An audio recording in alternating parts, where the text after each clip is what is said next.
이제 엄마가 이 종교를 너무 믿고 이제 가정까지 이렇게 내팽개치고 이게 종교에 빠져 있기 때문에 대화로도 이제 안 되고 해서 고민이라서 이제 성당을 믿으셨고 그 다음에 이제 보살, 절 아이고. 그 지금 믿고 계시는 거는 또 이제 교회를 다니고 계시거든요. 계속 바뀌시는구나. 아이고. 종교가 가족까지도 이렇게 버릴 수도 있구나. 가족까지. 되게 좀 종교가 너무 무섭더라고요 이제는. 네, 저희가 사연 들어봤는데 네. 종교로 인해서 현재 따님과 어머님 사이에 갈등이 있는 것 같은데 이게 뭐 특정 종교가 아니라 뭐 성당, 보살, 절, 교회까지 그냥 다 한 번씩은 다 거쳐가고 있는 상황이신 것 같아요. 네. 계속 바뀌는 거 이것도 조금 보면 근데 종교에 대한 좀 편견이 없으신 분 같긴 그게 하죠. 편견이 없는 게 맞는 네. 건지 모르겠는데 네. 일단은 어떤 한 종교에 빠져가지고 아니면 이단 종교에 빠져서 가정을 소홀히 하거나 이래서 법적 문제는 생기는 경우 꽤 네, 그런 많습니다. 거 많이 봤어요. 그렇지만 쭉 다른 종교를 가지면서 이렇게 네. 하는 경우는 조금 특이한 상황 특이하죠. 같습니다. 네. 아니 근데 딸이 직접 사연까지 줄 정도라면 사실은 대화로 풀 수 없을 정도로 가지 않았나. 가족을 버렸다고 이렇게 표현을 해주셨는데 관계 개수의 문제보다는 심리적 문제가 좀 더 크지 않을까 이런 생각이 들어요.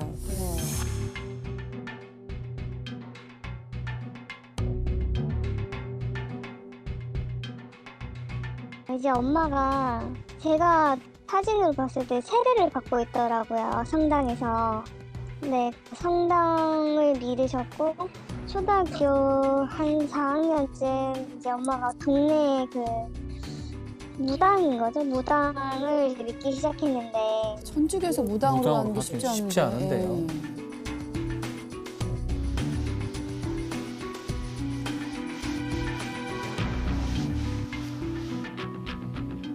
엄마, 우리 이제 집 가자.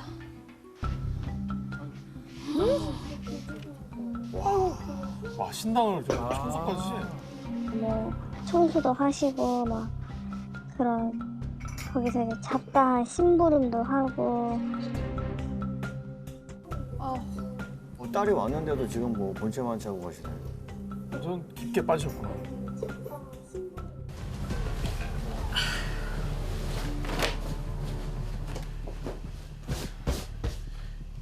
집에 가서 아빠 밥 좀 차려드리고 청소하고 있어. 누구 옷을 다림질 하시는 거지?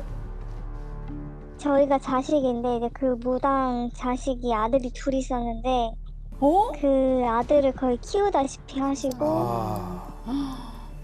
아우 너무 그러니까 엄마를 뺏긴 거네. 그러니까.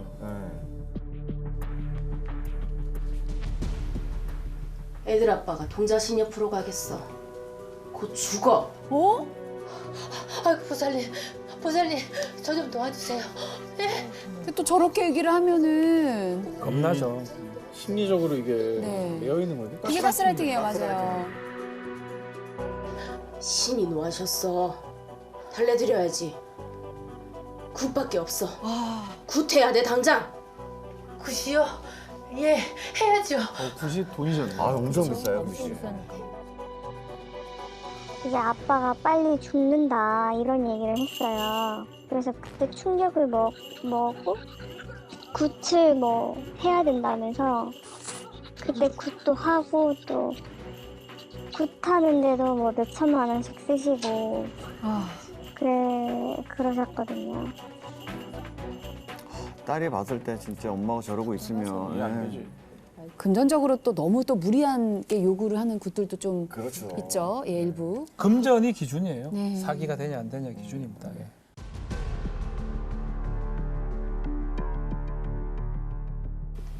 내가 새로 신전을 꾸미려고 하는데 돈이 아주 조금 부족하네. 제가 가진 게 얼마 없는데. 괜찮아. 성의만 있으면 되지.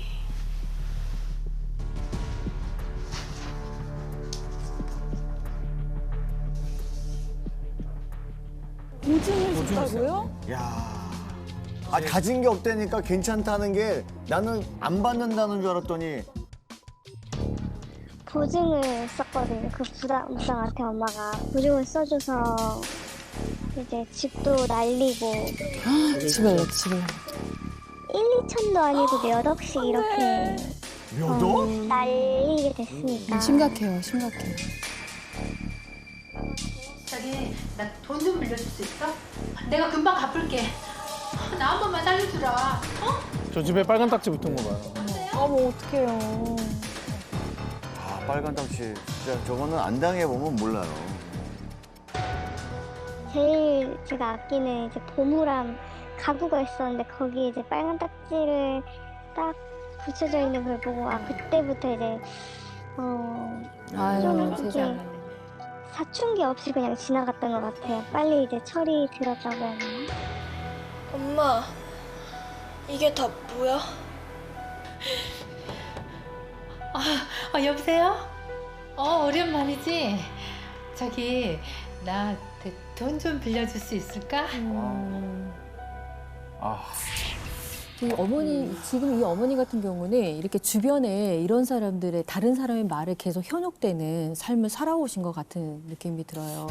이런 사람들은 한번 아까 말씀해 주신 것처럼 가스라이팅을 당하면 거기에 익숙해져서 새로운 사람들이 계속 와서 똑같은 행동을 할 때 지시받는 게 익숙해져 있는. 그러니까 이제 이 어머님께서 나쁜 사람이라기보다는 오히려 심리적으로 되게 자존감이 좀 네, 낮으신가라는 오히려 고민이 피해자에 가까우신 그렇지. 그런 분이에요. 그리고 본인이 문제가 있다는 사실 본인이 깨달아야 되는데 그렇죠. 전혀 본인은 불안정한 그렇게 상태인 것 인지하고 같아, 있지 심리적으로. 않고. 네. 몇 년 후? 야, 그럼 계속된 돈을 저런- 계속. 얼마 안 돼요. 이제 뭐야? 뭐야? 잠깐만 저기 야. 신임이네. 믿는 분이 바뀌었어. 아이고 보살님 복 많이 받으실 겁니다. 제가 보살님을 위해 더 열심히 기도 올리겠습니다.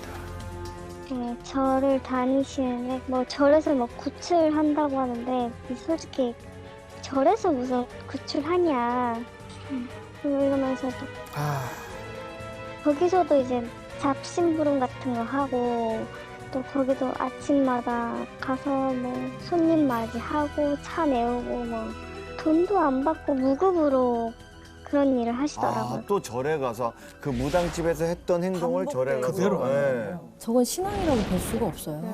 그렇죠.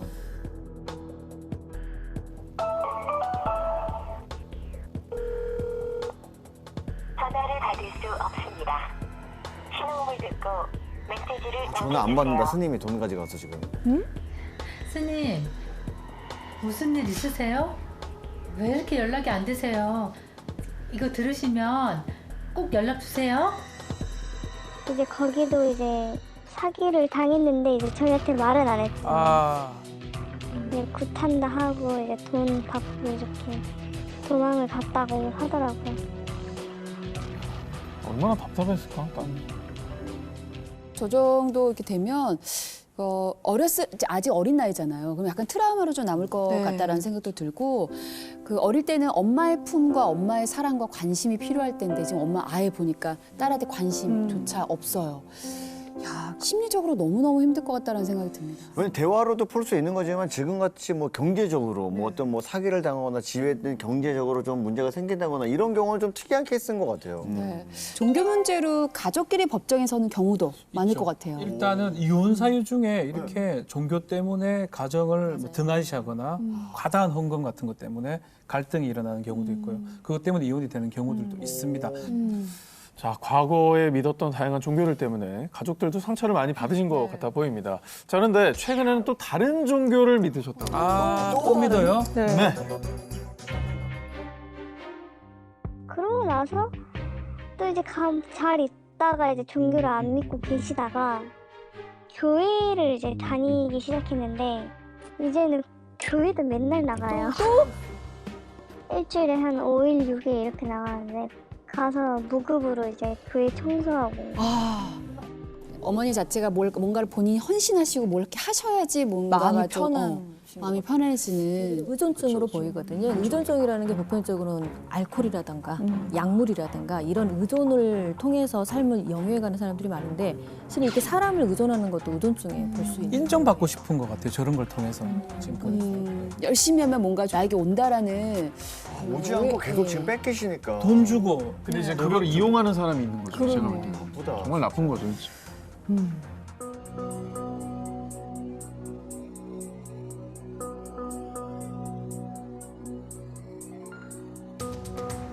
네, 여보세요?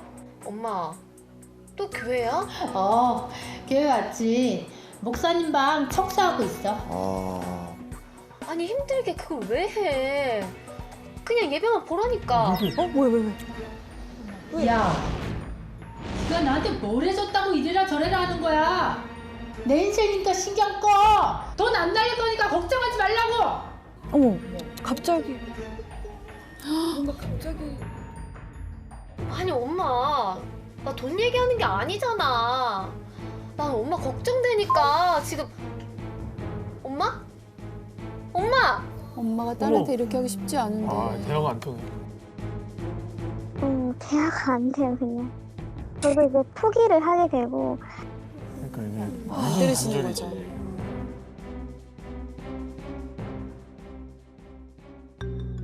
최근에 있었던 일인데, 이제 본집에 내려갔는데, 제가 있는데 한 10분 정도 있다가 집사라는 사람이 왔어요. 집사? 집에. 싸. 안녕하세요. 처음 뵙겠습니다. 김 집사님이시죠? 당장 나가. 제가 어제 밤새 운전을 좀 해가지고 좀 쉬고 있었거든요. 나가라고. 어른 말이 웃음니? 나가라고. 남의 집에서? 아니 여기 저희 집이에요. 집사님이 뭔데 나가라 말아 그러세요. 나갈 거면 집사님이 나가세요. 아니 어린 게 싸가지가 없어. 저렇게 얘기한다고? 무서워. 엄마, 이 사람 뭔데 나한테 나가라 그러는 거야? 지금 나가세요. 신고하기 전에. 그래서 제가 이제 경찰에 신고를 하려고, 무단 침입 아니냐. 아주 망나니를 키웠네. 어머. 사탄을 키웠어. 왜 엄마를 미치세요? 당장 나가세요. 신고하기 전에. 나가. 네가 나가라고. 네가 나가라고. 아, 이거 지금 드라마 아니죠? 아우 답답해. 아, 이게 실제 상황이에요? 엄마.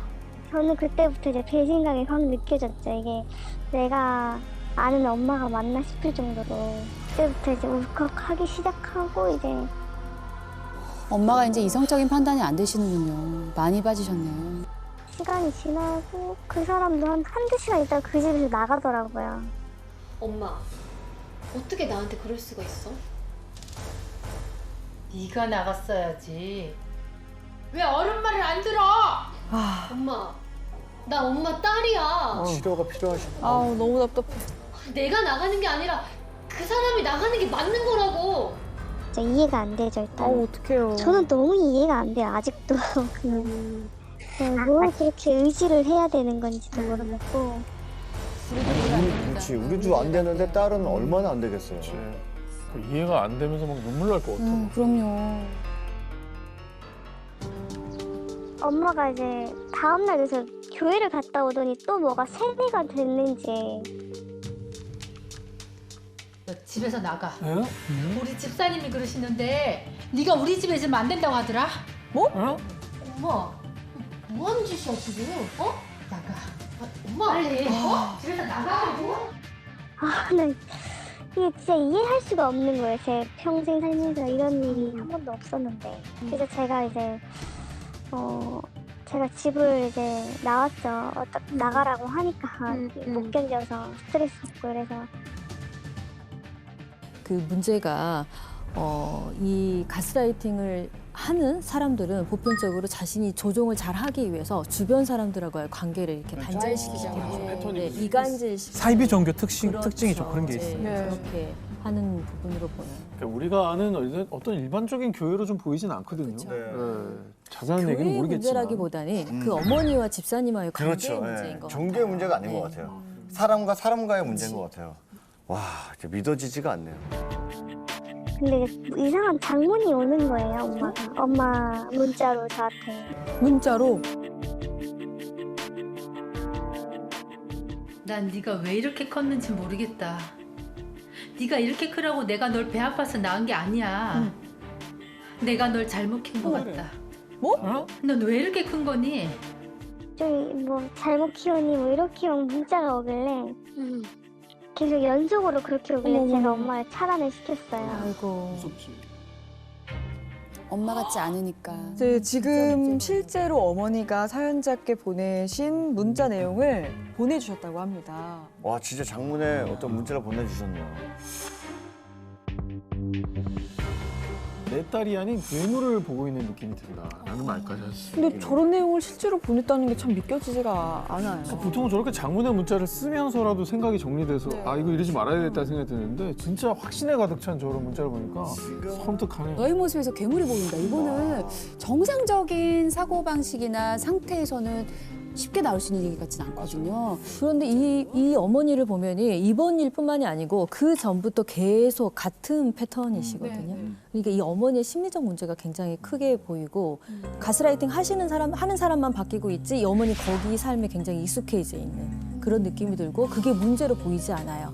그 사람과의 관계가 내가 끊어질까 봐에 대한 두려움이 훨씬 더 커버리기 때문에 딸을 단절시키는 그런 자식도 이렇게 큰일이다. 아빠한테도 얘기하고 이제 오빠한테도 얘기를 했죠. 이제 아빠 말로는 자꾸 교회에서 엄마를 세뇌를 시킨대요. 이렇게 해라 저렇게 해라. 집에 있었던 일을 하나부터 열까지 다 얘기를 하게 하고 그다음에 그쪽에서도 이렇게 해라 저렇게 해라 하고 그렇게 시킨대요. 아빠는 그 심각성을 아는데 더 이상 뭐 말을 못하겠다는 식으로 얘기를 하는 거예요. 근데 가족들이 아마 다 힘들 거예요. 아마 뭐 설득도 해보고 다양한 방법들을 아마 했었는데 이제 소용이 없었을 거죠. 그러니까 엄마만 이 지금 문제의식이 없는 거예요. 다 지금 가족들의 문제인 걸 알고 있지만 엄마 본인 스스로만 지금 나는 정상이고 나는 괜찮은데 너네들이 지금 잘못 생각하고 그렇게 생각하는 것 같아요. 네. 지금 그게 제일 큰 문제인 것 같아요. 오빠도 화가 났죠. 아, 그 집사 미친 거 아니야? 아, 왜 엄마는 미친 사람 옆에 붙들려 있는 거야? 나도 너무 황당해가지고. 아니야, 근데 나도 뭐 어떻게 해줄 수가 없어. 너도 엄마 알잖아. 너도 그만 놔. 그치 해줄 수가 없지. 없어, 저럴 때는. 그냥 좀 평범한 그런 가족이 됐으면 좋겠는데 제가 노력해도 안 되니까 과연 뭐 어떻게 해야 될까 진짜 크게 노력하기가 쉽지 않죠. 마음 먹었던 게 다 내려놔야겠다 이런 생각으로 이렇게 엄마랑 연락 끊었는데 그게 나중에 또 후회될 것 같아서 진짜 답답하네요. 지금 뭐 상황을 보니까 어머님의 그릇된 믿음이 가정 경제도 흔들고 가족 전체가 오랫동안 힘든 상황을 겪어온 상황인 것 같아요. 일단은 이전 종교의 우리 관계도 있었지만 이번은 심각한 게 저런 문자까지 보내면서 가족 관계를 좀 해체시키는 모양새거든요. 좀 사이비나 이단 종교의 특징이 딱 그런 겁니다. 딱 거기로 못 돌아가게 하고 이쪽으로 소속감을 하게 만드는 그럼 앞에서 우리 계속 얘기했다시피 어머니 그런 일이 계속 반복이 되는 거거든요. 사람에 대한 욕구, 어떤 본인에 대한 문제일 수 있기 때문에 그런 부분도 좀 확인을 좀 해봐야 될 것 같습니다. 너무 안타깝기도 하고 경제적인 부분뿐만이 아니고 이 아버님의 심리 상태 그리고 또 이 남매의 심리 상태도 굉장히 좋지 않을 것 같다는 생각이 들어요. 어렸을 때 양육 상태는 성장을 해서 성인이 되었을 때 나타나는 경우가 굉장히 많은데 아직까지도 현재 진행형이다 보니까 이들이 성인이 됐음에도 불구하고 현재 이 해결해야 될 문제들에 대해서 마주했을 때 해결 방법을 제대로 배워본 적이 없는 그런 삶을 살았을 확률이 높죠. 신이 뭐 하셨어? 아이고 보살님. 아니 엄마. 네가 나한테 뭘 해줬다고 이래라 저래라 하는 거야. 내 인생이니까 신경 꺼. 네, 안녕하세요. 탑 카운슬러입니다. 네, 여보세요. 안녕하세요. 네, 너무 안타까웠어요. 이게 사실은 무조건적인 내 편인 사람이 엄마라고 우리가 생각을 할 텐데 네. 그런 엄마가 이제 너무 다른 곳에 많이 빠져 있어서 혼자서 되게 외로운 싸움을 계속 하셨었던 건 아닌가라는 생각이 들어서 제가 좀 언니로서 이렇게 좀 막 안아주고 싶다라는 생각도 들거든요. 예. 네. 목소리는 그래도 근데 밝으시면서. 저는 반대로 이렇게 생각해요. 얼마나 힘들었으면 본인이 이렇게 씩씩하게 살아야 되는 여태까지 30년을 그렇죠. 네네. 네. 어떠셨어요? 사실 이런 내용을 누군가한테 고민을 상담할 사람이 아무도 없었거든요. 혼자서 강해져야 살아갈 수 있다는 걸 이제 집을 이제 없어지고 막 이런 것들을 보고 나니까 강해질 수밖에 없더라고요. 혹시 지금 어머니랑 연락을 하고 계세요? 아니면 안 하고 계세요? 지금 연락 안 하고 있어요. 예, 그 장문의 문자 저희도 봤는데 굉장히 충격적이었습니다. 그 네. 문자를 네. 딱 받으셨을 때 심정이 어떠셨는지요? 그냥 모든 게 다 퉁 떨어지는 그런 느낌? 대화도 안 되고 제 말은 안 듣더라고요. 그러면 이제 어머니께서 이번 그 교회에서는 헌금이나 금전적인 문제는 아직까지 좀 있으신 건지 걱정이 좀 되거든요. 지금 교회 다니는 곳에서는 얼마를 내고 그런 거는 전혀 저한테 금액적인 얘기는 안 하고 근데 뭐 임플란트 한다고 해가지고 돈을 보내줬는데 이번에 가서 보니까 임플란트를 안 했더라고요. 거짓말로. 그래서 이 돈이 또 설마 저는 이제 또 이제 교회로 이제 돈을 냈나 이런 또 생각이 들더라고요.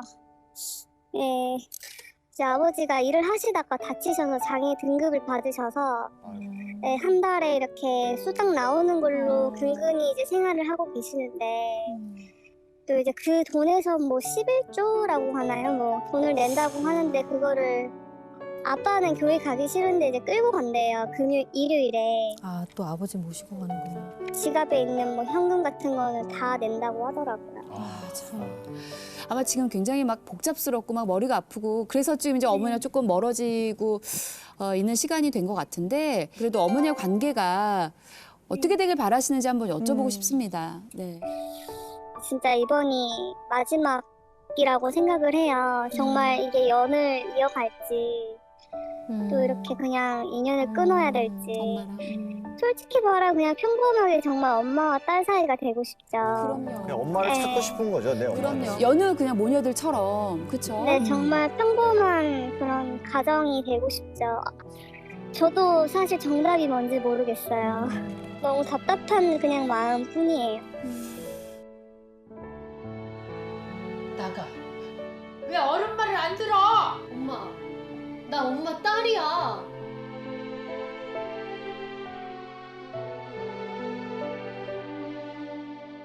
이 문제가 굉장히 심각해 보이고 또 우리 가족들의 도움이 절실하게 필요한 상황인 것 같습니다. 네. 그래서 조금 몇 가지를 여쭤보고 문제를 해결할 방법을 찾아보도록 할게요. 네. 어머니 결혼 전에 가족 관계가 좀 어떠셨는지.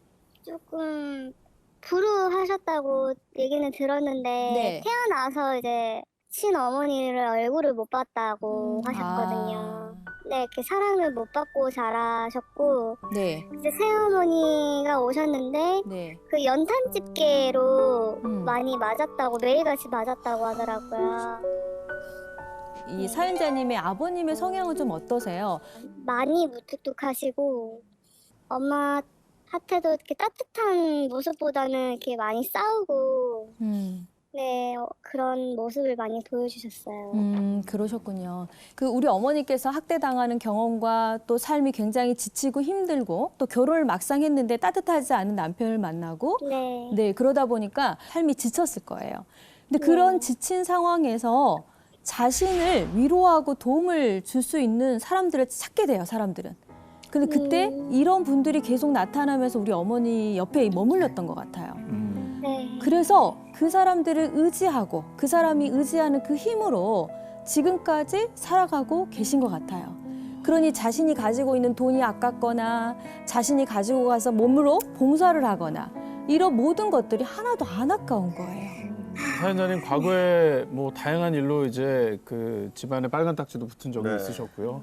또 이번에는 아버지 사고로 인해 나온 보상금마저 다 어머니께서 또 헌금해 버리시지 않을까 이런 걱정이 굉장히 크신 걸로 알고 있는데 많이 우려가 되시는 상황이신 거죠? 그쵸. 가장 큰 문제가 이제 돈이죠. 특히나 이제 아버지가 약간 연세 있으시다고 하셨고 몸도 또 편찮으시다고 하셨잖아요. 네. 어찌 보면 이 보상금이 어머니 아버지의 노후 자금인데 이건 꼭 지켜야 될 것 같거든요. 혹시 이 재산 같은 게 누구 명의로 많이 되어 있습니까? 아버지 명의로 되어 있어요? 지금 이사한 곳은 공동 명의로 했다고 하시더라고요. 아, 부동산은 공동 명의? 네네. 나머지는요? 반반으로 이렇게 있는 걸로 아는데 네. 그냥 엄마는 거의 없는 것 같아요. 그러면 지금 말씀대로라면 아버지한테 말씀을 드려야 됩니다. 아버지가 만약에 이 명의 재산을 어머니한테 주거나 아니면 어머니가 가는 교회에 헌금하거나 뭐 이런 일이 걱정스러운데 이걸 막을 방법은 사실 없습니다.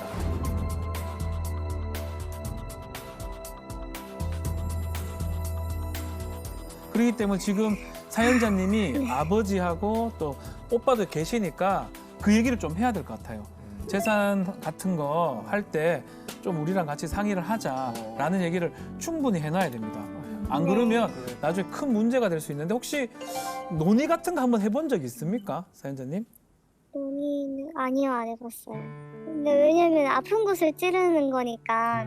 피하는구나. 네. 풀려고 하자. 그치, 관여하면 또 이제 아버지도 아픈데 상처 받으실 것 같아서. 저는 사실은 지금 어머님, 아버님이 지금 계신데 사연자님이 조금 제안을 좀 했으면 좋겠어요. 왜냐하면 생활에 방해될 정도의 헌금은 안 되는 거거든요.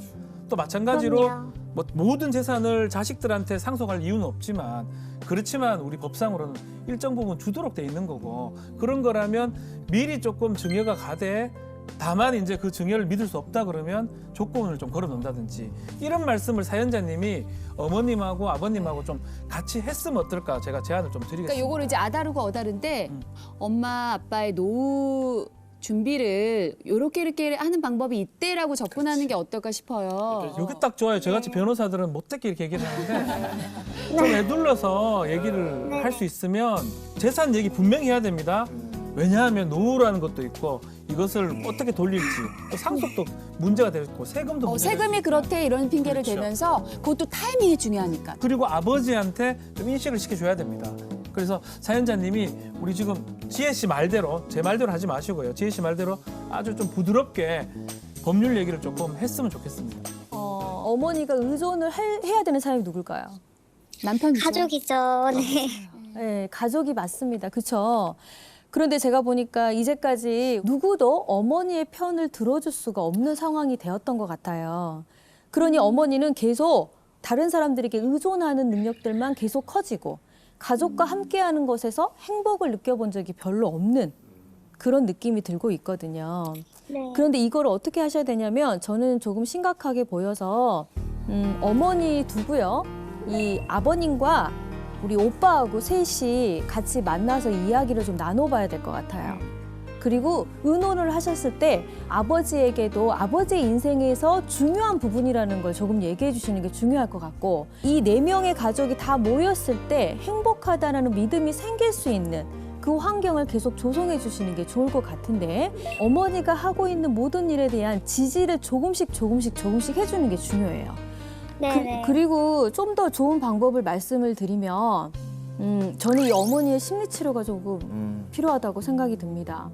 가족 심리치료센터를 가셔서 가족이 다 같이 행복해질 방법을 찾자고 해서 어머니를 모시고 거기를 가시는 게 일단은 중요할 것 같고요. 네. 우리 어머니께서 어렸을 때 받은 그 학대에 대한 치료가 전혀 돼 있지 않으면 이게 계속 같은 문제가 발생할 것 같아 보이거든요. 네. 자, 말씀 들으시니까 어떠세요, 사연자님? 조금 더 제가 가족한테 신경을 써서 잘 풀어 나가야 될 것 같아요. 네. 자, 가족분들과 함께 또 끝까지 힘내시길 네. 응원해 드리도록 하겠습니다. 오늘 연결 고맙습니다. 고맙습니다. 네, 너무 감사합니다. 감사합니다. 감사합니다. 자, 오늘은 결혼 생활 20년 차가 넘은 분이 고민 상담을 주셨다고 하는데요. 어떤 내용인지 들어보도록 하겠습니다. 헬프미 탑 카운슬러 지금부터 플레이합니다. 탑 카운슬러입니다. 어떤 고민으로 전화를 주셨나요? 제가 너무 긴 세월 동안 늘 조금 갈등이었거든요. 저희는 이렇게 오손도손이라 해야 되나? 이렇게 일상적인 대화 같은 것도 별로 못하고 지내고요. 그냥 같이 일을 갖다가 지금 한 25년 정도 하다 보니까 마치 뭐라고 해야 되나? 주인과 그냥 저는 좀 직원 그랬어요. 항상 이렇게 이런 갈등 속에 살아야 되는 내 삶이 너무 불쌍하기도 하고 이제는 좀 나를 찾고도 싶고요. 내가 하고 싶은 것도 좀 하고 살고도 싶고. 일단은 전 25년이라는 말이 너무 막 마음에 정말 많은 시간을 항상 힘들어하셨던 거잖아요. 그렇죠. 거의 뭐 인생의 절반 정도라고 볼 수가 결혼 있는데. 기간 내내인 것 같습니다. 이게 진짜 게다가 힘든 이제 뭐 건데. 가정뿐만 아니라 일도 같이 하시는 분이라서 이게 벗어날 수가 없는 진짜 부분이 힘든 있었어요. 건데. 근데 저는 말씀 도중에 일상적인 대화를 한 번도 못 하고 살았다. 아니 부부끼리 25년을 사는데 일상적인 대화가 사실 별거 아니잖아요. 와 저는 얼핏 뭐 이해가 안 됩니다. 자, 심상치 않은 부부 생활인 것 같은데요. 좀 더 자세히 들여다보겠습니다.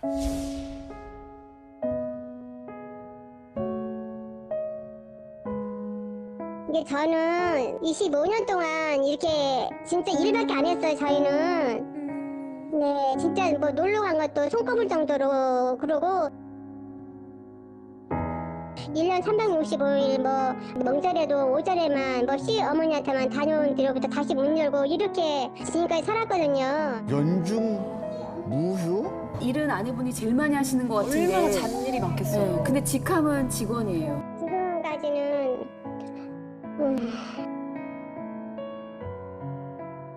남편이 주장이 너무 세고 자기 말만 하다 보니까 남편이 좀 고지식하고 이렇게 대화를 하는 것보다 대화가 사실은 안 돼요. 아이들하고도 안 되고 저하고도 안 되고. 굉장히 가부장적인 것 같아요. 아 옛날 사람. 전형적인 옛날 분이시죠. 그리고 또 제가 일을 많이 하다 보니 무거운 걸 좀 많이 들어요. 그러다 보니 많이 아팠었어요. 막 관절 같은 데가.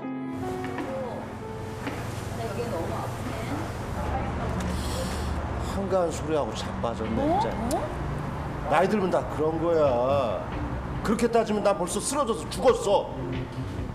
아 뭐야 얼른 치우고 저 반찬이나 좀 정리해. 아, 격려를 해주실 모자란 마음이 진짜. 연출인데도 지금 화가 나요. 화면을 보니까 저는. 제가 지금 나이가 사실 갱년기거든요. 좀 감정 변화 굉장히 심해지더라고요. 한 2년 전부터인가. 진짜 이렇게까지 살아나 이런 생각 드실 것 같아요. 맞아요. 근데 남편한테는 너무 그런 위로는커녕. 아니 지금 뭐 하는 거야? 어디 옆장에서 재수없게 울고 있어?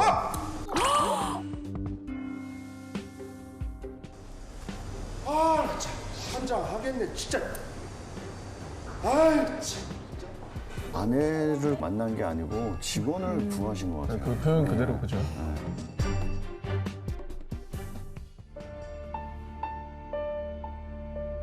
근데 남편은 그런 게 굉장히 이해가 부족해요. 그거는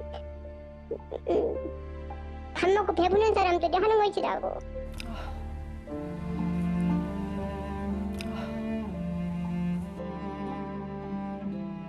지금 보니까 사연자분이 처음에 남편을 주인 같다고 하셨는데 네. 저는 오히려 아내분을 직원보다 더 심하게 대하시는 것 같다는 느낌이 들어요. 특히나 그 표현 자체가 충격적이에요. 배부른 사람이나 그런 소리 한다. 그러니까. 저는 뭐 조금 더 지켜봐야지 알겠지만 이 남편분께서 공감할 줄 모르는 건지 공감을 안 하려는 건지 저는 그걸 종잡을 수가 없어요. 자, 그런데요. 충격적인 부분은 이게 다가 아닙니다.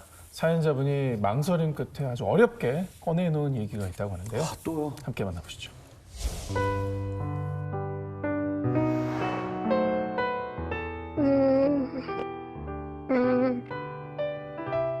그냥 젊었을 때에는 술을 먹고 오고 그다음에 어떤 부부싸움이 있으면 굉장히 공포 분위기를 많이 했어요. 또 불안한데요. 술을 딱 먹고 오면 3-4시까지는 자기가 3-4시간 동안 계속 말을 하거든요. 이것도 주사예요. 화났으면 야, 너 이리 와서 앉아봐 이러거든요.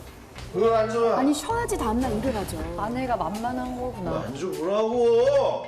그래가지고 이제 그때부터는 야, 술을 먹고 왔으니까 아무 이야기를 못해요. 그리고 이 사람 말을 하라고 하는데 말하면은 또 때려요. 이게 뭐 하는 짓이야 진짜. 야, 어머. 대체 이렇게 자꾸 짜증나게 할래? 어? 끝까지. 아이고 정말. 아, 씨.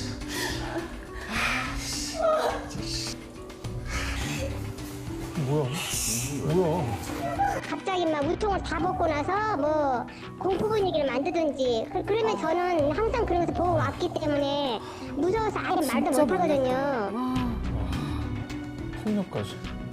집 밖에서 집 안에서 정말 한순간도 마음 편히 지내실 수가 없었겠어요. 나 사실 너무 힘들고 외롭다 그랬더니 그게 괜히 꽂혀가지고 그날 밤에 굉장히 뭐 잘못한 것도 아니잖아요. 내 감정을 얘기한 거잖아요. 외롭다고. 야, 여보. 왜 부르는데? 제가 사실은 숨었어요. 여보. 야. 여보. 또 켜나간 거야, 씨.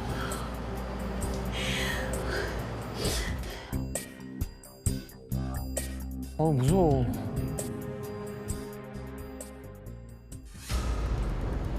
뭐야, 너 거기서? 어? 또 때려요.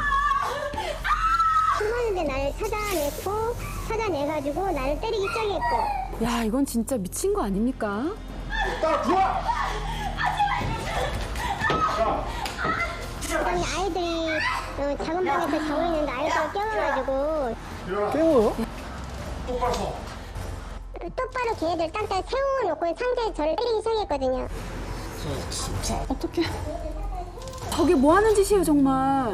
엄마 때리는 걸 보고 있는 거예요, 지금? 그 충격 전혀 잊지를 못하더라고요. 아이고 10년 동안이나요? 저건 진짜 아닌데 저건. 그랬더니 아이가 하지 말라고. 너도 맞고 싶어? 이 방으로 빨리 안 들어가! 폭군이네 폭군. 정신적으로 좀 문제가 있으신 분 같아요, 느낌에. 딸아이는 남자를 굉장히 싫어해요. 꽤 오래 그랬어. 1년에 한 2-3번은 그렇게 때렸으니까요. 아, 나 체한 거 같네, 진짜. 아니, 너무나 충격적인 게 자는 아이를 일부러 깨워서 그걸 보게 했다는 학대잖아요, 거예요. 그거는. 아동 학대예요. 범죄라고도 느껴져요. 전 진짜 울컥했어요. 왜냐면 아이들이 저걸 보고 자란다면 평생의 아이들이 남자에 대한 트라우마가 혹은 있는 거예요. 아빠에 대한 이런 트라우마가 너무 심하게 남을 것 같아요. 자, 이게 도대체 어떤 심리로 이러는 겁니까? 아내에게 폭력을 행사하는 남편은. 제가 직접 이 사례를 본 건 아니지만 이분이 폭력적인 환경에서 자랐을 확률도 되게 높고 성장을 해서 자기 가정을 이뤘잖아요. 그래서 이 가정을 잘 유지하고 싶은 마음은 아마 분명히 민면에 있을 거예요. 근데 이 가정을 잘 유지하기 위해서는 당신이 내 말을 잘 들어야 되는 거예요. 그러니까 네, 남자로서 어쨌든 가정을 유지해야 된다는 게 내 신념과 가치관 안에는 있을 거다라는 거죠. 근데 아빠가 상담을 먼저 받으셔야 될 것 같은데. 근데 이런 분들은요, 죄송하겠지만 상담 의지가 없어요. 그러니까 자기가 잘못되지 않았으니까. 네, 상담을 받으면 너가 받아야지. 너가 내 말을 더 잘 듣고 너가 나한테 충성을 해야 되는데 너가 안 한 거니까 너가 상담을 받으면 받았지. 내가 나쁘다는 왜 걸 인지를 상담을 못하네. 받아? 네, 그러니까 잘 인식이 없어요. 다른 사람들한테 이게 도움 청하고 그렇게 하는 줄 몰랐었어요. 그리고 부끄럽기도 했었고. 옛날 어르신들이 딱 이런 느낌이었거든요. 그다음에 동네에서 이제 때리고 폭력하고 그러면 파출소에 신고하고 그렇고 해야 되는데 제가 뭐 남편하고 아예 안 살 것도 아닌데 살 거면서 그렇게 신고한다는 것도 또 아이들도 그때 당시에는 어렸었고. 헤어지면 경제적으로 또 어려움을 겪으니까 방법이 없으신 거예요, 지금.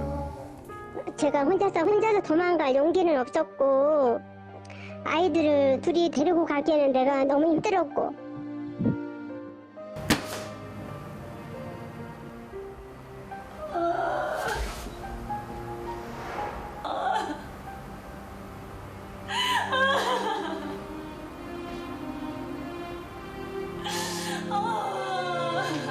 마음으로는 짐을 진짜 많이 싸셨을 거예요. 진짜. 그럼요. 몇 번을 나갔을 거예요. 속이 아주 그냥 정말 썩어 문드러지셨을 것 같아요. 미혼하고 남편이었던 거고 다 나쁜 것만 있었던 건 아니었을 거 아니야. 지금까지 살아오면서 그렇게 하기에는 우리의 인생이 너무 아깝잖아요. 자꾸 이렇게 미워하는 마음 가지고 그냥 마지못해서 살다가 70대고 80대고 그렇게 이렇게 살아간다면 서로 간에 너무 아깝고 인생이 불쌍하기도 하고 서로 간에 너무 불쌍한 거잖아요. 이러지도 못하고 저러지도 못하는 상황에 여기까지 오신 것 같아요. 아, 근데 저는 너무 안타까운 게 네. 그래도 남편인데 그래도 애 아빠인데 이렇게 말씀을 하시는 이 사연자분 마음이 근데 이게 사실은 현실이거든요. 네, 맞아요. 당장 봐야 되고 당장 같이 있어야 되고 그럼. 가게 문은 열어야 맞아요. 되고 그러니까 이게 이러지도 못하고 저러지도 못하고 근데 난 너무 괴롭고 25년 이렇게 25년을 사셨다는 사신 게 거죠. 정말 너무 마음이 아픕니다. 진짜 지옥 같았을 것 같아요. 네. 사연자분의 마음을 저희가 어떻게 헤아리겠습니까? 정말 복잡한 상황이신 것 같은데요. 자, 지금부터는 사연자와 직접 얘기를 나누는 시간을 가져보도록 하겠습니다. 자, 어렵게 연결이 됐다고 합니다. 안녕하세요. 네, 여보세요. 안녕하세요. 사연자분 저희 탑 카운슬러입니다. 오늘 이주은 부부 상담 전문가 함께하고 계신데요. 서로 인사 나눠보시면 좋겠습니다. 아, 정말 그 영상 보면서 너무 놀랐어요. 네. 아, 어떤 위로를 드려야지 될까. 정말 저희도 마음이 굉장히 무겁습니다. 네, 감사합니다. 제가 좀 몇 가지 좀 여쭤봐도 되나요? 네네. 네, 이 남편의 이 폭력 성향이 이게 부인이 생각하기에 이유가 뭔 것 같습니까? 남편 부모님께서 그러니까 아버지께서 시어머니를 때려가지고 사실은 못 살았다고 하더라고요. 역시나 소통하는 방법이 폭력적인 것밖에 잘 모르시는 경우가 된 거죠. 네, 제가 요즘에 남편한테 거의 말을 안 하고 지내거든요. 요즘 세상은 표현하지 않으면 귀신도 몰라요. 네. 표현을 반드시 하셔야 됩니다. 네. 네. 그래서 남편한테 정확하게 이렇게 좀 직언을 해야 될 필요가 있습니다. 네. 네. 여보, 나는 언어 폭력이 싫어. 그게 언어 폭력이 너무너무 싫어.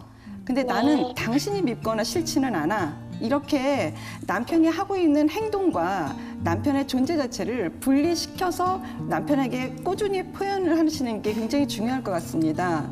네. 사연자님의 친정 환경은 어땠어요? 저희는 그 아버지께서 이제 물리적인 폭력은 없었는데 이제 술을 잡수고 오시면 엄마를 붙잡고 이렇게 몇 시간이고 이야기하시는 거 있었었어요. 아, 그렇군요. 그때 엄마가 하시던 행동이 어땠어요? 가만히 앉아있는 모습. 그러니까 거기에서 온 모습이 지금 부인 사연자분 같은 경우에는 롤 모델이 되신 것 같거든요. 맞는 것 같아요. 현재 어떻게 지내고 싶으신 거예요? 남편과 계속 이 결혼 생활을 이어나가고 싶으신 건지 아니면 조금 다른 방향도 생각을 하시는 건지. 지금 다른 방향도 생각하고 있어요. 이미 마음이 많이 돌아서신 부분도 있는 거네요. 지금 사연자분께서 나는 다른 길을 선택하겠습니다 라고 하시는 것부터가 변화 의지인 거예요. 저는 그게 굉장히 반가워요. 부부는 상호적 관계잖아요. 이제야 남편이 내가 그동안 어떻게 했는지 여기에 대해서 돌아볼 수 있는 기회를 지금 이제 이 남편께서는 이제 가지시게 되는 거거든요.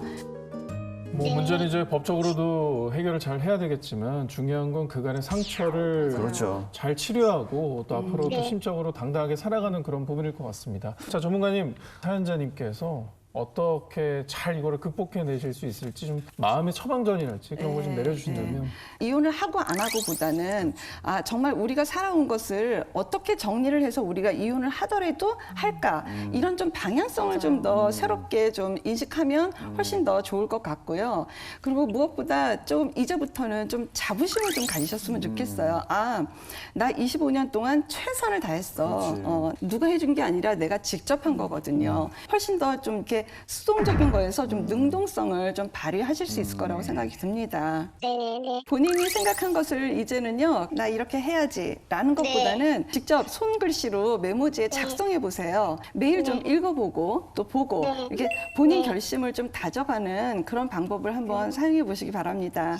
아, 네. 일단 자부심을 갖는다는 거. 그럼요. 제가 늘 존혹들어 있었고 자신감 없었고 그랬었는데 좋은 말씀 감사합니다.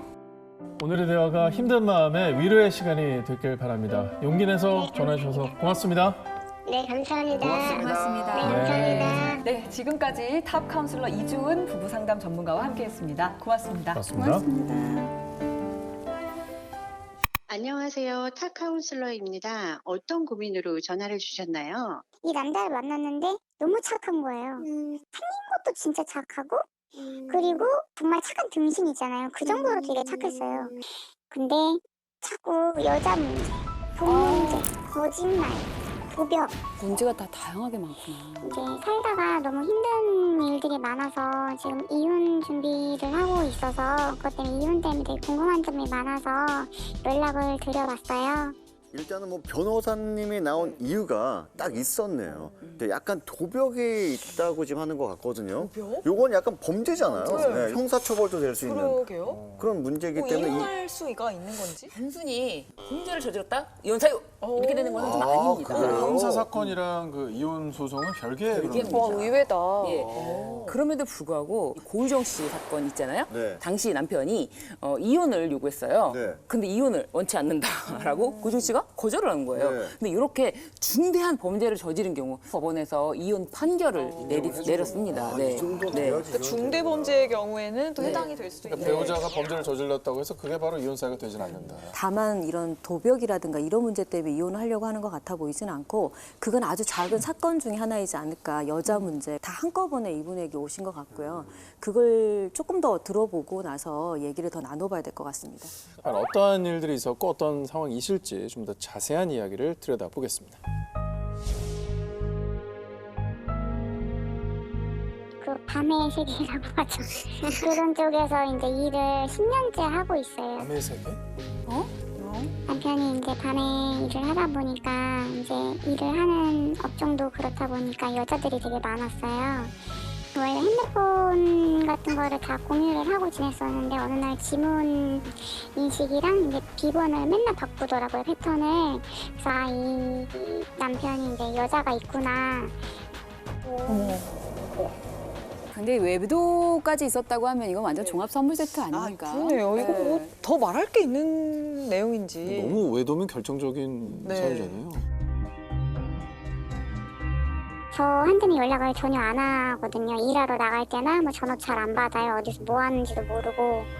근데 그 여자한테는 이제 뭐 밥 먹었니? 뭐 밥 안 먹었으면 오빠가 배달 음식 시켜줄게. 오빠한테 얘기해. 뭐 이런 식으로 이제 했던 카톡들이 있더라고요. 너 지금 뭐하냐? 어?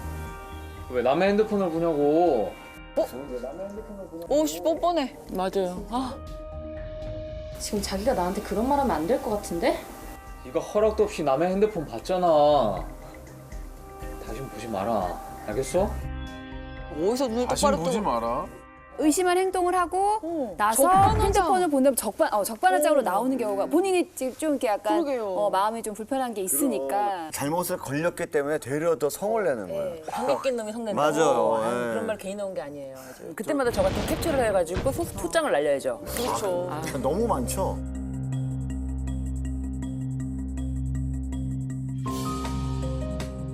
연례 행사처럼 이게 항상 이게 한두 명씩 계속 이렇게 붙더라고요. 이건 좀 아닌데. 이혼을 결심하신 게 다 이유가 있네요. 네. 근데 돈 문제도 그렇고 거짓말을 시키더라고요. 근데 어느 날 또 사업자 등록증 같은 게 왔어요. 네? 사업자 등록증? 전화를 했더니 아 누구누구님이 어디에 무슨 오픈을 하셔가지고 자기 명의를 빌려줬대요. 와. 그러니까 해서는 안 되는 짓을 다 하네. 인감도장까지 다 팔아먹고 또 인감까지 빌려줄 생각을 해요. 그래가지고 돈을 그때 한 돈도 없었는데 돈 한 5천 정도 까먹었어요. 그런 일이 한두 번이 아닌 거예요. 아, 이거는 아내 입장에서는 충격이죠. 일어나 보라고. 너 명의 빌려주고 인감 빌려주고 뭐 이제는 마누라까지 빌려주겠다 이렇게 얘기를 했었죠. 너무 화가 나서. 그랬더니 안 그러겠다고 또 뭐 이러더라고요.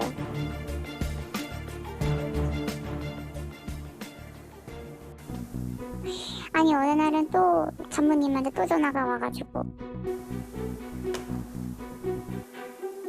네, 전무님. 저한테 재수 씨가 해결을 해야 될 것 같다고. 재수 씨? 남편이 어디서 카드를 훔쳐왔는데 나왔네요. 아우 진짜. 뭐라고요? 맨 처음엔 남편 편을 들어줬어요. 잘못하신 거겠죠. 애 아빠가 못 훔쳐요. 그게 카드라고 하는 거예요. 법인 카드라고. 문제가 심각하네요. 단순히 도벽이 아니고 왜 횡령까지 되니까. 근데 CCTV에 딱 찍혔더라고요. 어우, 어떡해. 증거가 딱 있구나. 사장님한테 전화를 드리고 한여름에 그 조그만 아기를 매달고 너무 죄송하다고. 아이고. 아내가 대신 무릎을 꿇어 사과를 해야 돼. 잘못을 누가 하고 누가 잘못을 비네요. 그 무릎 꿇고 계속 빌었어요. 그게 한 다른 가게에서도 그랬으니까 한 세 번 정도 계속. 저거는 그냥 도벽이라고밖에 할 수 없는. 걸린 것만 세 번이기 때문에. 세 번이면 도벽이라고 봐야죠. 옷장을 정리하고 있는데 옷이 무거워요. 왜 옷이 무겁지? 가벼운 옷인데? 이러면서 저기 옷장에서 그 옷을 뺐어요. 뭐가 있지 또? 또 뭐가 나왔어 또. 뭐야? 뭐야 이상한 거. 어머. 거기 보니까 5만 원짜리가 진짜 엄청 많은 거예요. 세봤어요. 500만 원이더라고요. 근데 이게 불안하게 또. 그러니까 돈이 나왔는데 좋지가 않고 왠지 겁이 나네요. 돈이 나오면 원래 줘야 되는데. 네. 대출 받았나 봐. 물어봤어요. 뭐냐? 이거 뭐야? 나 돈도 안 주는데 이거. 그랬더니 아니 그냥 막 말을 막 떨더라고요. 당신 주려고 돈 모은 거야? 말이 되는 소리를 해야지. 솔직히 말해. 이거 다 어디서 났어? 어? 훔쳤어. 어머, 훔쳤다고? 역시. 아, 고칠 수가 없겠다. 산 넘어 산이네요. CCTV에 잡히니까 거기서 또 빌었죠. 아 잡혔어? 아휴, 또 빌어. 우리 애기 아빠 좀 살려달라고. 죄송하다고. 제가 이거 응? 조금이라도 더 얹어서 드릴 테니까 좀 어떻게 안 되겠냐고. 그때 또 한 번 빌었어요 또.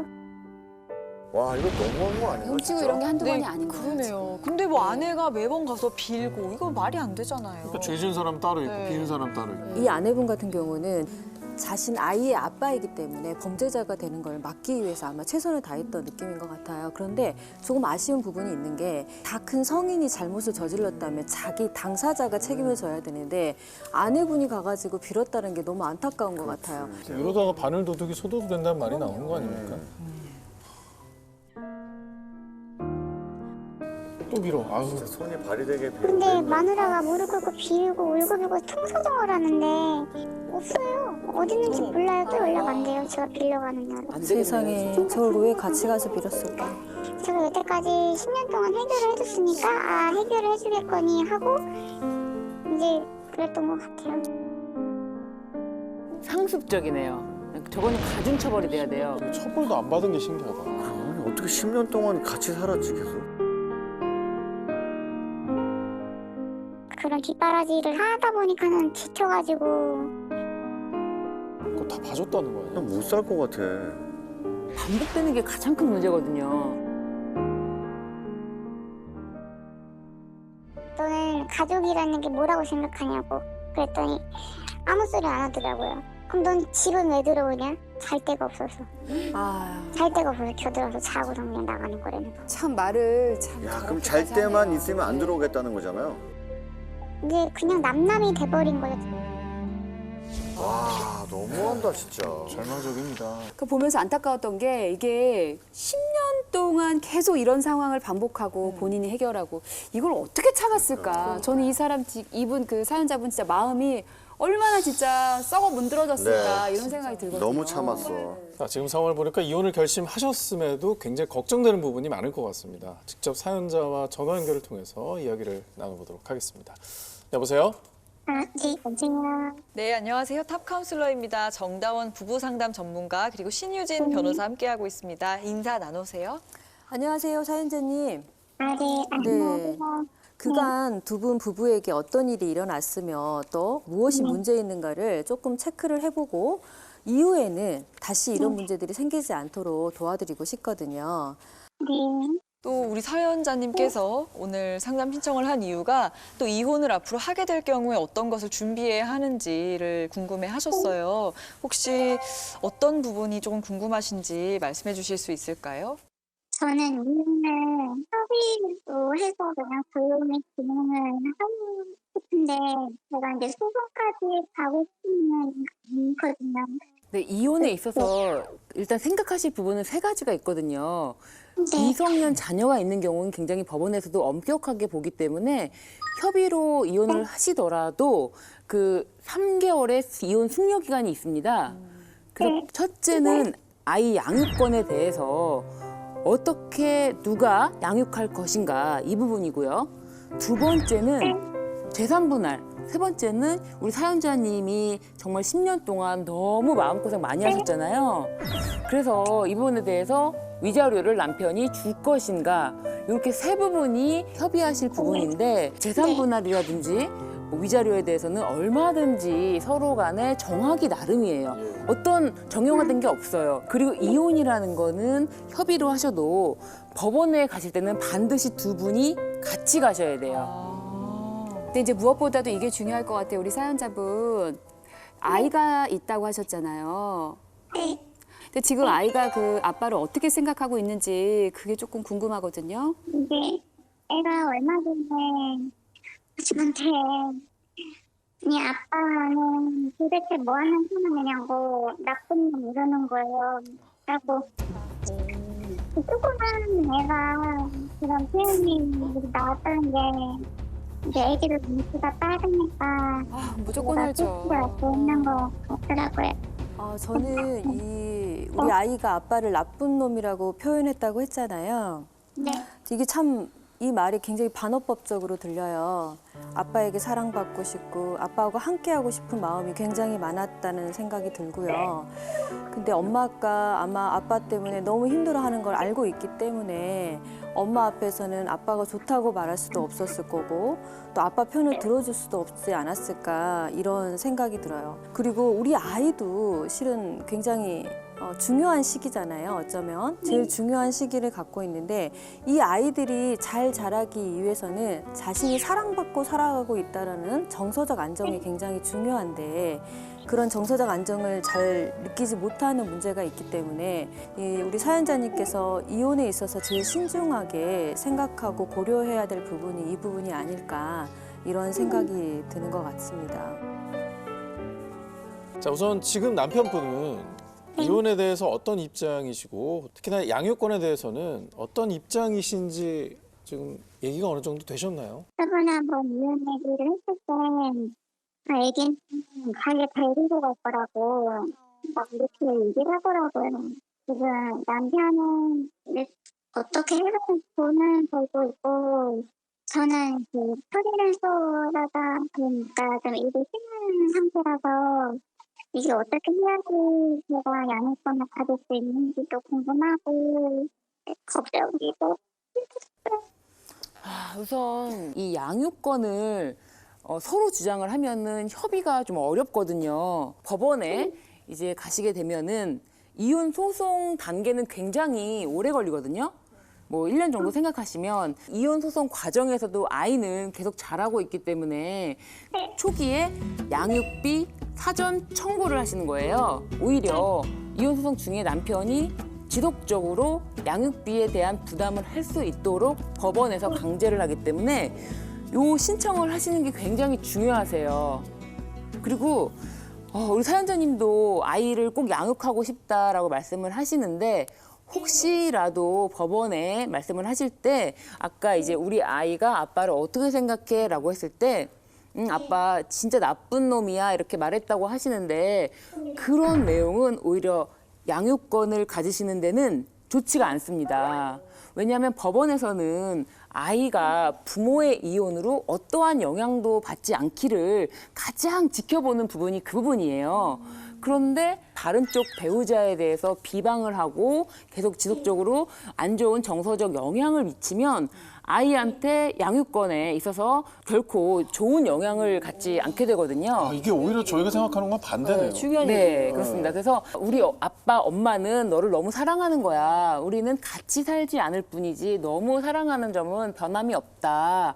이런 걸 알려주는 게 오히려 아이의 정서적인 영향에 좋다라고 판단되는 부분이 크고요. 법원에서는 네. 어떤 점에 무게를 두고 네. 이 아이가 엄마랑 클지 아빠랑 클지를 결정을 하게 되나요?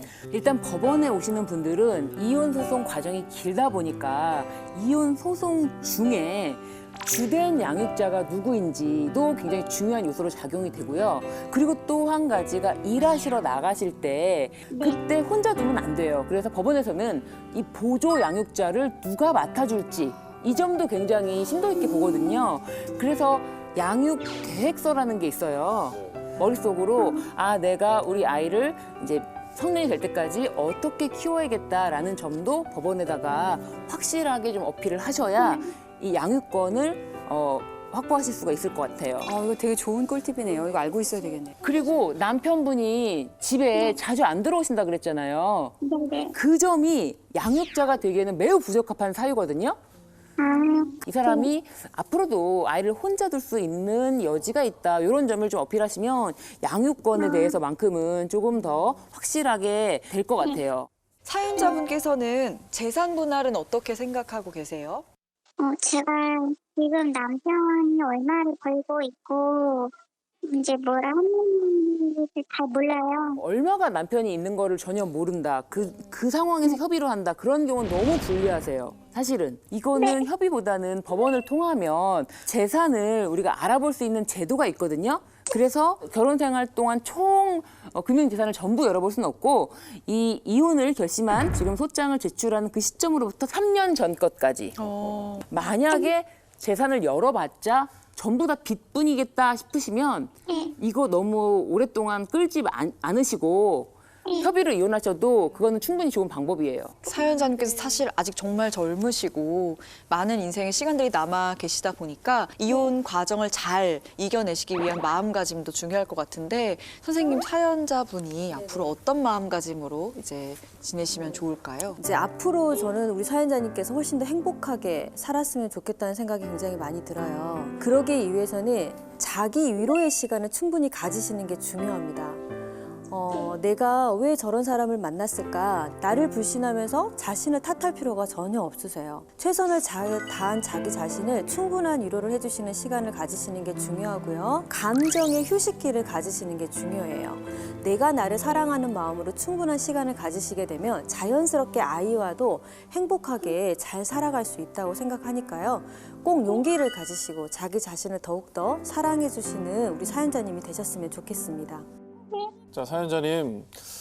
이제 이혼과 관련된 여러 가지 법률뿐만 아니라 다양한 상담을 저희가 드려봤는데요. 궁금증이 좀 해소가 됐는지요? 아니면 더 궁금한 점이 있으십니까? 제가 몰랐던 것들을 좀 알게 됐고 좀 애한테 잘해야 되고 지금 네, 사연자분께서 앞으로 헤쳐나가실 미래를 저희들 모두 함께 응원하겠습니다. 오늘 전화 주셔서 정말 감사드립니다. 힘내셔야 돼요. 잘하실 수 있습니다. 힘내십시오. 파이팅! 파이팅! 지금까지 탑 카운슬러 정다원 부부상담 전문가 그리고 신유진 변호사와 함께했습니다. 고맙습니다.